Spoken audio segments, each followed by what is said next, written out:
আমার বইনের নাম ভাঙায়া কয়জনের কাছ থেকে তুমি টাকা খাইছো সত্যি করে কত? সুন্দরী শাড়ি তারপর পিছনে একটা বলা করে ব্যাংকের তো আমাদের ব্যাংকে ব্যাংক বন্ধ হবে ওগুলো কোনো ব্যাপার না। মিষ্টি খাইতে 50,000 টাকা লাগে? মিষ্টি খাইতে লাগে 50 টাকা। আমি হাই লেভেলের লোক, মিষ্টি খেতে 50,000 নিচ্ছি, আবার কেউ 50 টাকা নেয়, আবার কেউ হুদা মিষ্টি খায়।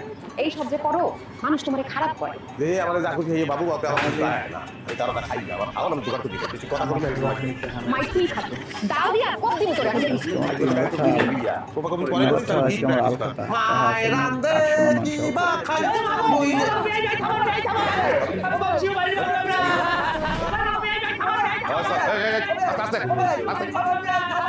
এই কান্নাকাটি বন্ধ চুপ থাক। এই দুটোরে ভালো করে শক্ত করে কাছে লগে বাঁধা দে। এরা কারা? চিনতে পারতেছো না? দেখা পাচ্ছে না। এরা কি করছে জানো? তোমার শাশুড়ি আমার বালিশের তলেতে চাবি নিয়ে আলমারি খুইলা সেই আলমারিতে সোনা চুরি করে হাতে নাতে ধরা গেছে। এই যে দেখো, এই ভাই করে দেখো, এগুলো